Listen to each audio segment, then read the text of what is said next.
పిల్లలకి మీరు సొంతంగా చదువు చెప్పారంటారు, ఎందుకు అంటే స్కూల్కు వాటికి పంపకుండా అది సొంతంగా చెప్పి ఐఐటిఎన్స్ చేశారు? ఎట్లా పాసిబుల్ అయింది? నేను అంత పెద్ద పెద్ద చదువులు నేను చెప్పలేదండి. నాది ఎంఏ పొలిటికల్ సైన్స్ సబ్జెక్టు. కానీ వాళ్ళ నాన్నగారు కూర్చోబెట్టి చదువుని చదువుగా కాకుండా ఈ ప్రపంచం ఏ సైన్స్ చుట్టూరా తిరుగుతుందో ఆ జ్ఞానం ఇచ్చేవారు. అన్నిటికన్నా ముఖ్యం ఏంటి అని అంటే, నాకు పిల్లలు ఏడిస్తే నేను తట్టుకోలేను. మా వారంతే, నేనంతే. నేను చాలా కష్టపడతాను. ఈ రోజుకి నా క్యాంపెయిన్లో చిన్న పిల్లలు పరిగెత్తుతూ వస్తూ ఉంటారు. నాకు చాలా ముద్దు పిల్లలంటే విపరీతంగా ఇష్టం. అసలు మామూలుగా కాదు. ఏదేమైపోయినా కానీ వాళ్ళ మీద ఏమీ జరగకూడదు వాళ్ళకి. అటువంటిది మా పిల్లలు ఏడుస్తూ నేను స్కూల్కి ఎలా తీసుకెళ్ళగలనండి? మరి ఏ స్కూల్కి తీసుకపోయినా వాళ్ళు నవ్విస్తూ కూర్చోబెట్టలేదు మా పిల్లల్ని. మా పిల్లలు ఏడుస్తున్నారు. ఒకటి రెండు రోజులు ఏడుస్తారు, తర్వాత కూడా ఏడుస్తారా? ఆ ఒకటి రెండు రోజులు కూడా ఏడుపు వద్దనుకుంటారు. ఒకటి రెండు రోజులే కదండి. మీరు పిల్లల్ని కనుక మాట్లాడే స్వేచ్ఛ ఇవ్వగలిగితే, పిల్లలతో మీరు సరదాగా ఆడుకోగలిగితే, పిల్లలకి మీరు మంచి కథలు చెప్పగలిగితే, పిల్లల్ని తిట్టకుండా కొట్టకుండా మీరు పెంచగలిగితే, పిల్లల్ని ముద్దు చేస్తూ ఓర్మితో అన్నం పెట్టగలిగితే, ఏ పిల్లలు ఇప్పుడున్న లాంటి స్కూళ్ళకు వెళ్ళడం ఇష్టపడరు. మా పిల్లలకి స్కూళ్ళకు వెళ్ళడం కన్నా నాతో సమయం గడపడాన్ని చాలా ఇష్టపడేవాళ్ళు. ఆ అదృష్టం నాకు కలగడం వల్లనే భారతము, భాగవతము, ఉపనిషత్తులు, పంచతంత్రము ఇవన్నీ నేను నేర్పించుకోగలిగాను. పూజ, పునస్కారము, అనుష్ఠానము అన్నీ నేర్పించుకోగలిగాను. నాకు చేతనైనంత షోడశోపచారాలు ఇవన్నీ నేర్పించుకున్నా. మీకెవరు మీ ఫాదర్ దగ్గర నుంచి నేర్చుకున్నారా?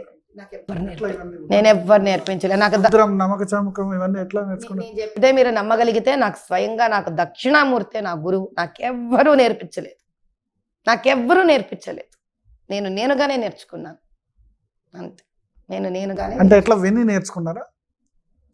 బట్ స్వరం రావాలి కదా. ఇప్పుడు మీరు భయభర్త బ్రాహ్మణ్ కాబట్టి ఓకే, స్వరంతో నేర్చుకోవాలి కదా. బ్రాహ్మలే పుట్టాల్సిన అవసరం లేదండి. భలేవారు మీరు. కాబట్టి ట్రెడిషనల్ గా వస్తుంది, ఇంట్లో చదువుతారు కాబట్టి.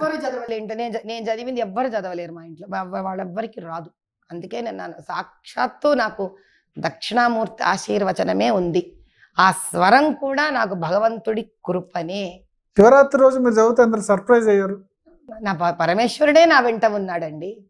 ఆయన ఆశీర్వచనం నాకు సదా నా పైన ఉంది. నా గురువు ఎవరంటే దక్షిణామూర్తి నా గురువు. ఆయనే నా గురువు. ఆయనే నా సో ఆయన స్వరంతో సహా నేర్పించారు. ఏదన్నా ఎలా అనుకో, నాకు ఒకళ్ళు నేర్పించినప్పుడు అది ఎవరో నేర్పించి ఉండాలి కదా. అంతే కదా. మానవ రూపంలో నాకెవరు మీ పిల్లలు కూడా ఇదే విధంగా చదవగలుగుతారు. మా పెద్దమ్మాయి ఇలాగే చదువుతుంది.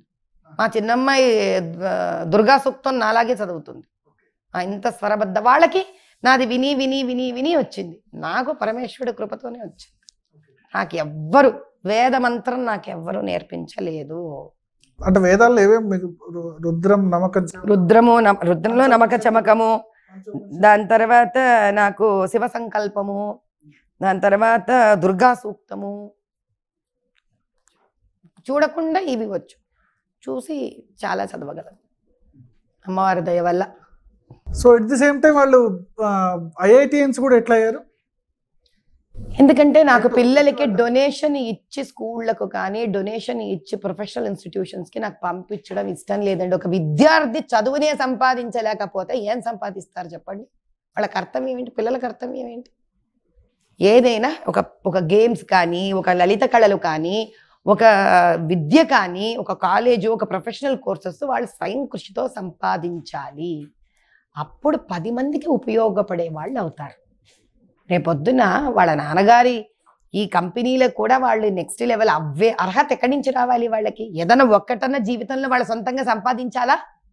అది ఫార్మల్ స్కూలింగ్ లేకుండానే ఎట్లా సెలెక్ట్ అయ్యారు? అంత జ్ఞానం ఎట్లా? చాలా కష్టపడి చదివారు వాళ్ళ పిల్లలు. చాలా రోజుకి కదా. ఇద్దరు ఐఐటిఎన్స్. చిన్నమ్మాయి చదువుకుంటాను. ఇంకా వాళ్ళు చాలా గంటలు చదివేవాళ్ళండి. రోజుకు 14 గంటలు. So you are a proud mother. Very proud mother. వాళ్ళు నన్ను ఒక రకంగా ఈ రోజు నేను ఇంత నిర్భయంగా నిలబడగలిగాను అని అంటే నా పిల్లల వల్ల నిలబడ్డానండి. మిమ్మల్ని వాళ్ళు ఇన్స్పిరేషన్ తీసుకున్నారు. మా పిల్లలే నాకు ఇన్స్పిరేషన్. ఈ రోజు నేను ఇంతల్లా ఒక మాతృమూర్తిగా నన్ను తీర్చిదిద్ది అందరికీ నేను ఒక తల్లి స్థానంలో నిలబడ్డగలిగాను అని అంటే అంత అద్భుతమైన తల్లిలాగా నా పిల్లలు నన్ను తీర్చిదిద్దారు. వాళ్ళ వల్లే నాకు ఇంత ఒక ధైర్యం, ఎందుకంటే ఇంట్లో చెప్పి కూర్చోపెట్టి చదివించుకొని స్కూల్ లేకుండా వాళ్ళు ఐఐటి సీట్ని ఎప్పుడైతే సాధించారో, ఒక తల్లిగా నేను చెయ్యగలను, తీర్చిదిద్దగలను అనే ధైర్యం వాళ్ళు